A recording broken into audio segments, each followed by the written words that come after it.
Le soleil, la Méditerranée, le festival d'hier, édition 2016 avec Pascaline Willem pour Première Vision. Bonjour Pascaline, je suis ravie de vous retrouver hier pour cette édition. Alors ce partenariat entre Première Vision et le festival a commencé quand?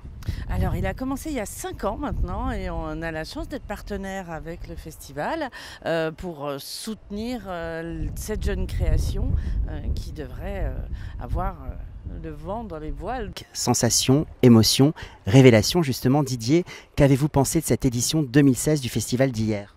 Alors j'ai trouvé que c'était une année extraordinairement colorée. Je trouve le défilé nous a montré beaucoup de couleurs et toujours avec une tendance finlandaise. Depuis quelques saisons, la Finlande tient le haut du pavé.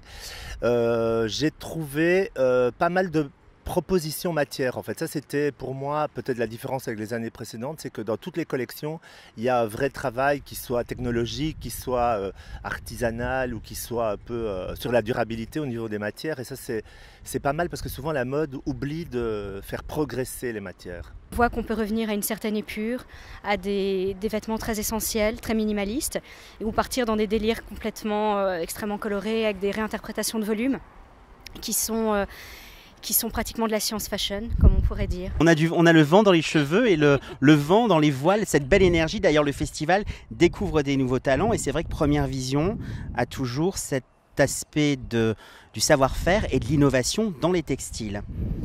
Absolument, dans les textiles, mais aussi dans les cuirs, dans les dessins, dans les accessoires et avec une aide aussi pour les jeunes designers avec la confection. Et on a justement un panel de savoir-faire et de métiers qui nous permet de les aider à trouver comment exprimer au mieux leur propre créativité grâce au travail des exposants, grâce au travail d'innovation de la matière en elle-même qui fait le succès des collections. Est-ce que vous avez senti une évolution dans le festival au fil des années? Ça c'est sûr, moi je viens ici depuis plus de 20 ans et aujourd'hui ça reste malgré tout un événement très convivial et très agréable à vivre, mais c'est un événement hyper professionnel et pour les jeunes gens qui présentent, c'est une opportunité dingue, quoi. On ne peut pas vivre ça en 4 jours ailleurs, donc ça c'est génial et les partenaires sont là, les partenaires les portent, les partenaires les aident et ça prouve le sérieux et la qualité de cet événement. Vous avez des coups de cœur? Oui, moi j'ai un vrai coup de cœur pour le garçon japonais, je crois qu'il s'appelle Wataru, qui a proposé une collection masculine très vibrillonnante. On avait l'impression que ses vêtements étaient vivants, donc il a travaillé avec des aplats de peinture sur du plastique qu'il a froncé, recousu, qu'il a rendu très organique. Et j'aimais justement ce côté excessif, le fait qu'on prend la mode pour s'amuser, parce que c'est avant tout un moyen d'expression et ce que lui exprimait n'avait rien ni de trop intimiste, ni peut-être de trop secret ou de trop modeste. Il a justement pris le parti du fun, de quelque chose qui pouvait parler à tout le monde parce que c'était des couleurs relativement enfantines. Et j'ai aimé cette légèreté à une époque où justement on en a solidement besoin, où on est envahi finalement d'une sorte de mode pré-mâché, recopié sur les uns sur les autres et très standardisé, parce que finalement même dans les originalités des uns et des autres, on revient toujours à une même philosophie.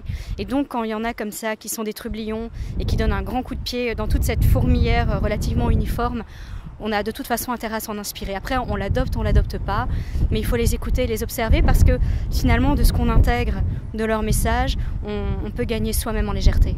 Par rapport aux candidats de cette année, par rapport aux lauréats, j'ai pas envie de vous demander votre coup de cœur parce que je pense que chacun a quelque chose d'intéressant, mais qu'est-ce qui vous a séduit, marqué, si on pourrait avoir une vision à 360 degrés rapide?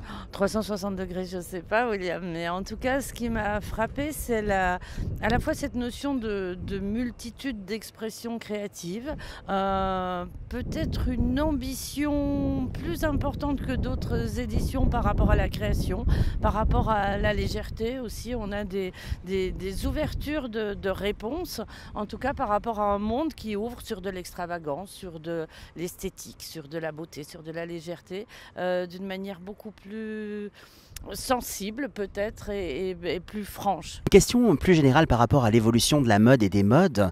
Aujourd'hui, on est dans une mode qui est de plus en plus conventionnelle. On a bien compris que le festival révélait des nouvelles respirations, des nouveaux talents. C'est quoi le nouveau challenge de cette mode qui doit évoluer pour exister face à la globalisation, face à la marketisation, face à la standardisation? Qu'est-ce qui va révéler et réveiller la mode?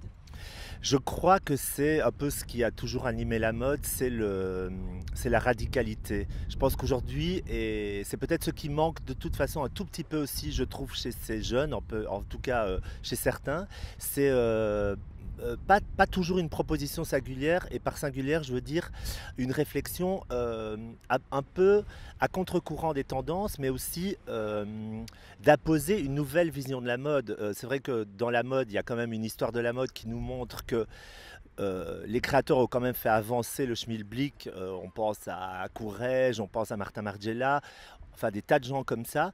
Et donc aujourd'hui, je pense que chez ces jeunes, ce qui peut faire avancer la mode, c'est de la prendre à l'envers, c'est de sortir du produit. Je crois qu'on est noyé de produits, de sortir absolument de cette idée du luxe. Aujourd'hui, en fait, on nous vend du luxe à toutes les sauces, et ce qui manque pour moi, c'est de redéfinir ce luxe et redéfinir un produit en lui donnant une vraie identité, un vrai vocabulaire. Ça, c'est pour moi, le vocabulaire de la mode doit évoluer. Là, on est dans des standards, on est dans le luxe, et le basique revisité, on en a un peu ras-le-bol.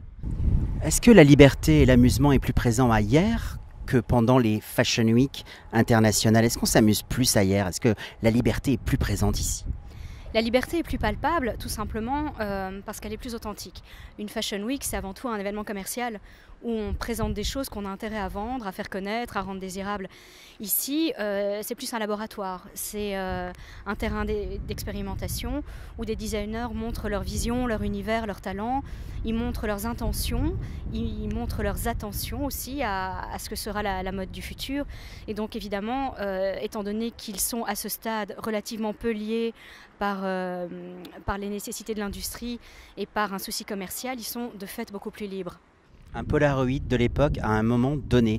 Comment est-ce que cette vision justement d'incarner l'époque, elle se traduit aujourd'hui? Elle se traduit par des matières, elle se traduit par des effets. Elle se traduit par de la couleur, elle se traduit par des comportements de vêtements, par une manière de montrer ou de cacher le corps.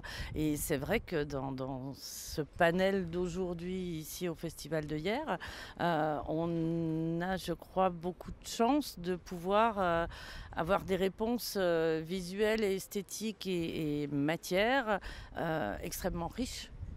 On va rester sur cette idée de richesse. Pascaline, je vous remercie pour cette interview ensoleillée avec vous. Vous êtes radieuse. Merci, c'était William Arlotti pour le Fashion Post.